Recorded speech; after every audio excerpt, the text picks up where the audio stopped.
So section 14, we had this question, what were the classes that made up medieval society? How did merchants fit in? And in general, there were three classes. Those who work, those who fight, those who pray. Right? Those who do the work, the peasants, those who fight, the nobles who also were in charge of government, and those who pray, the priests, the nuns, and the monks. Notice, in this early period, there are no those who trade. There are no merchants. But one thing we have to emphasize is the beginning of this period, merchants are unimportant. However, the development of towns and of markets will mean that at the end of this period, merchants are extraordinarily important. Right? It's the rise of merchants, for example, that will make the Renaissance possible, right? We talked about in section 15.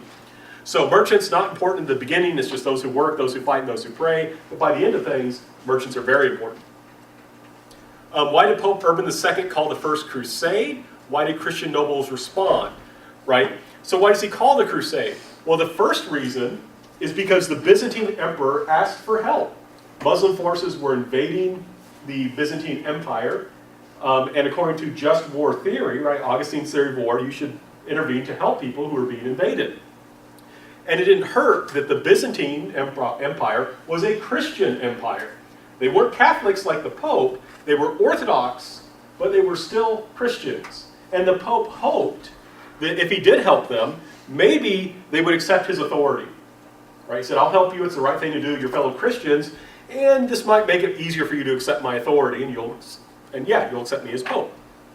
In addition, Christian pilgrims were sometimes being attacked by Muslim raiders. Shortly before the Crusades were launched, a very large number of Christian pilgrims, several thousand led by a bishop, were actually attacked and killed or enslaved by Muslim raiders. So there was this idea, okay, we need to intervene so we can protect Christian pilgrims to Jerusalem. Remember, pilgrimage was very important to people in this time period.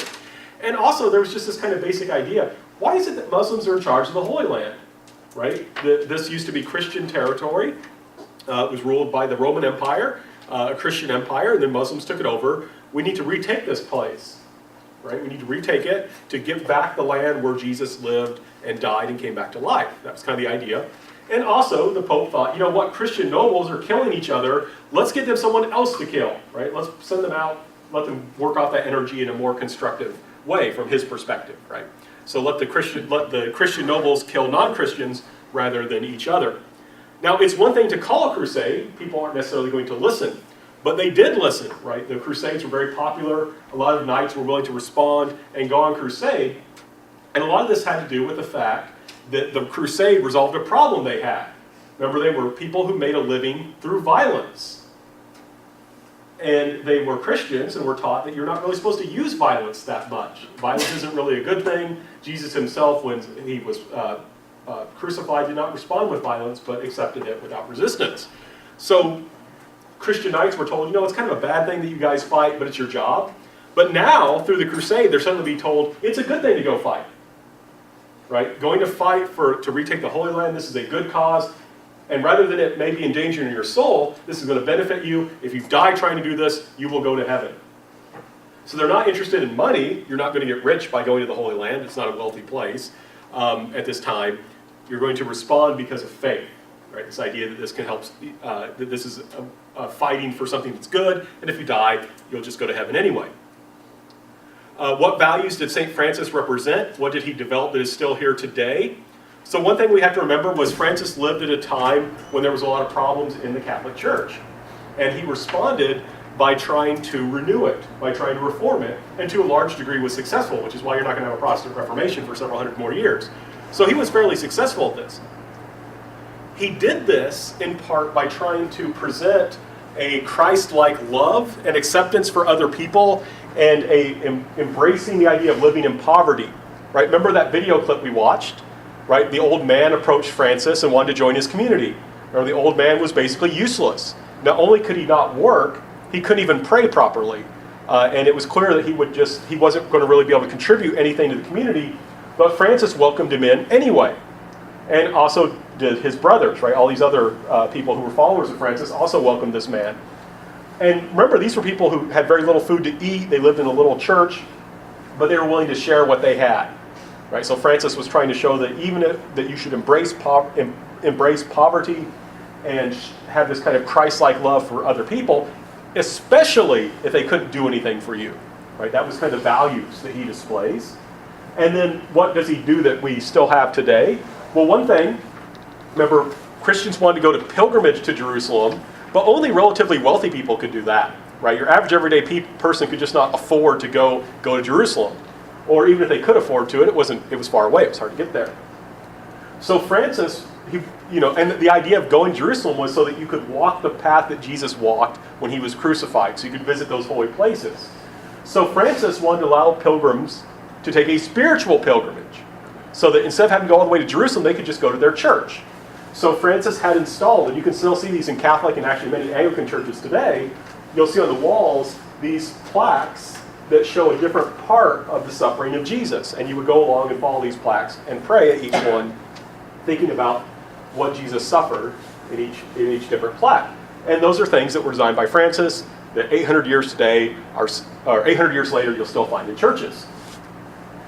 Francis is also the guy that invented the nativity scene, right? You've probably seen nativity scenes. He's the guy that first figured those out. And there's an image of him putting the Christ child statue into a nativity scene at the time.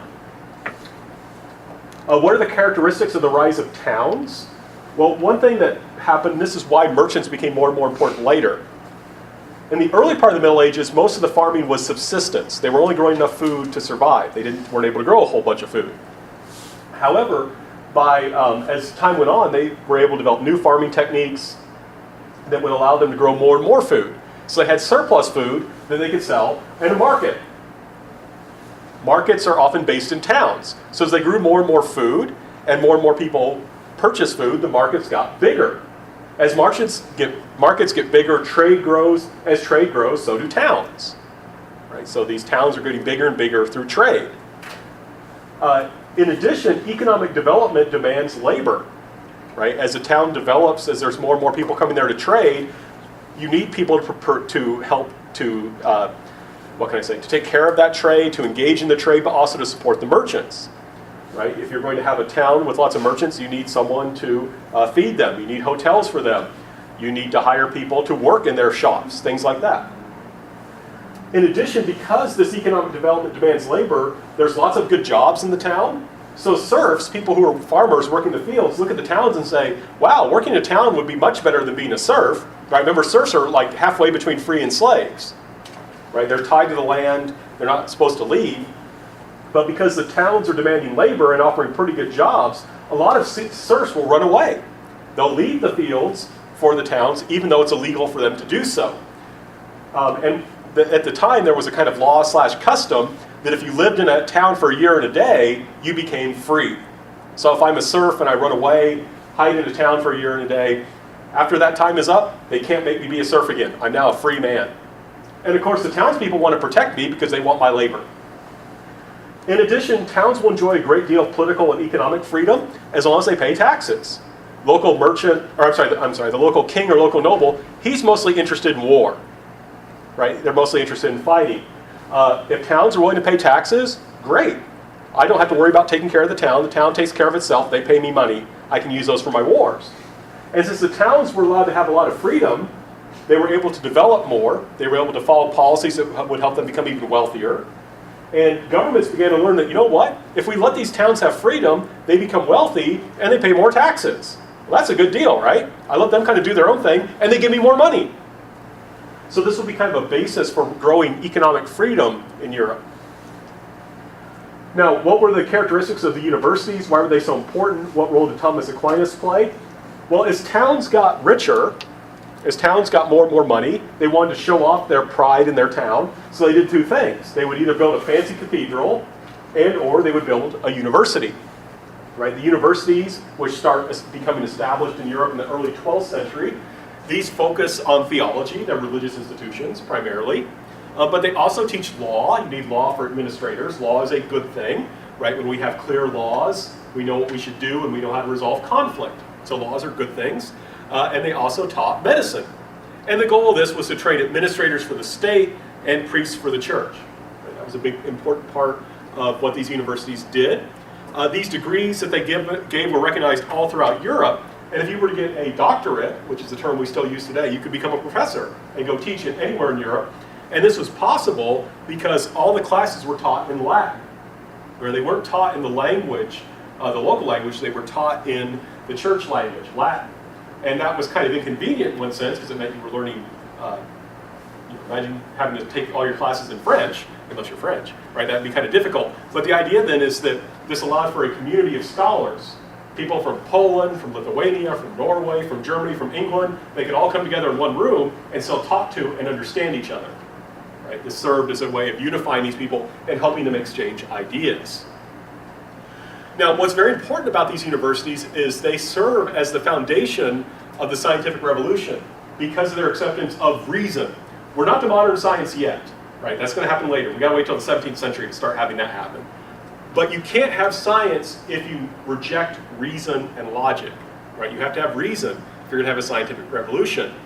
These medieval universities gave the professors a lot of freedom to pursue ideas and encouraged them to innovate.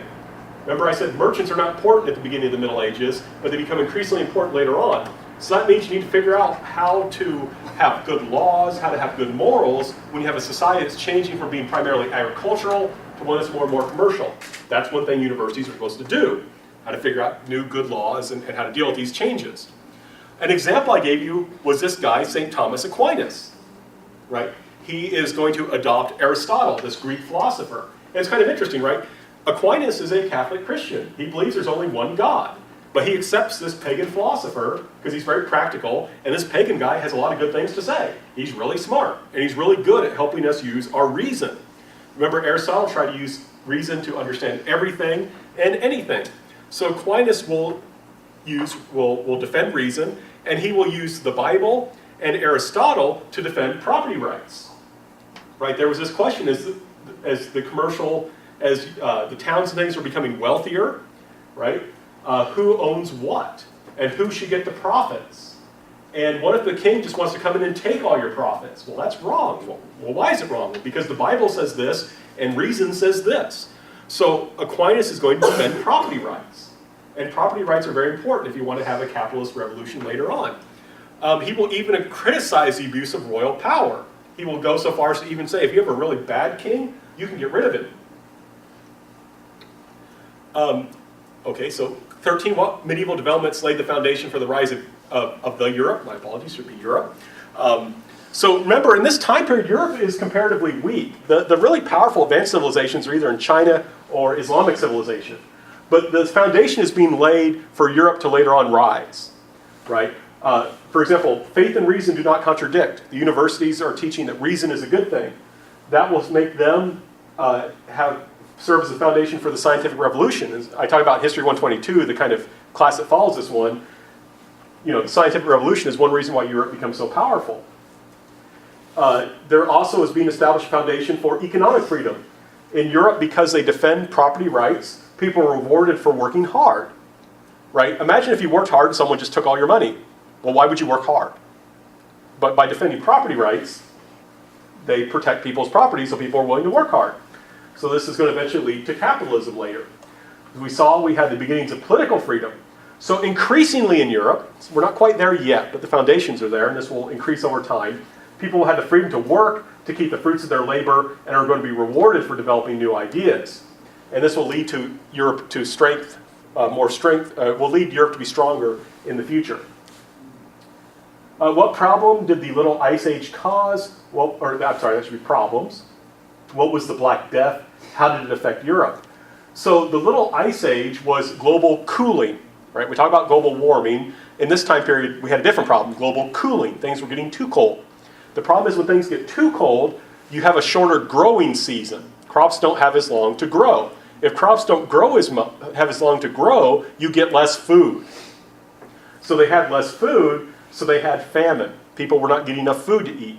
And one problem is, if you don't get enough food to eat, if you're malnourished, it makes you very vulnerable to disease. So what happens then is you have all these poor sick Europeans, vulnerable to disease, and in 1347 they start getting hit by this thing called the Black Death. It's called the Black Death because you had all these black pustules burst out over your body, and then you would die in a very painful way. It had I think something like a 90% death rate. I mean, if you caught this disease, you're pretty much dead. And this was really, really devastating. Millions died of this disease. And it would come for a while and then leave, and then come for a while and then leave. It was really terrible. And to get, I don't expect you to remember the numbers exactly, but in England, 1 out of 3 people will die. In some towns or cities, because there's lots of people closely connected to each other, sometimes a half to 2/3 of the population will die. I mean, imagine Greenwood has about 30,000 people. What would that do if 20,000 people died? Right? You would have even trouble just burying them. But that's the kind of crises they had. Now, this led people to question the old order. Right? How can you not question your society or the world you live in when 20,000, when 2/3 of the people in your city die? Right? People will start to question that. Traditional medicine doesn't seem to be helping. Traditional religion doesn't seem to be helping. Why is it that we keep getting hit by this disease?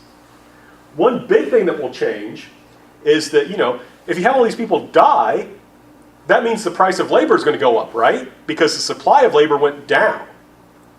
And it's kind of weird. If you lived in this time period, it was really bad because you could die from this. But if you survived and you were a serf, you were in a much better position. Because the noble says, hey, go out there and harvest my crops. And you say, well, I'll harvest your crops, but I notice there's not many serfs left. If you want me to harvest the crops, you need to give me a better deal. Right? You want me to work for you? I want you to pay me more.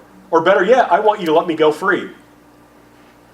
And so increasingly, because the price of labor went up, because a lot of laborers died, right, the serfs are going to get more power, and they'll use that to become increasingly free. Right, so serfdom, especially in Western and Northern Europe and Central Europe, will start to die. Right, so very sad thing. A lot of people die, but at least more people are getting some freedom. There's something. As they recover, new energies will be directed towards building a new order, and we refer to that as the Renaissance.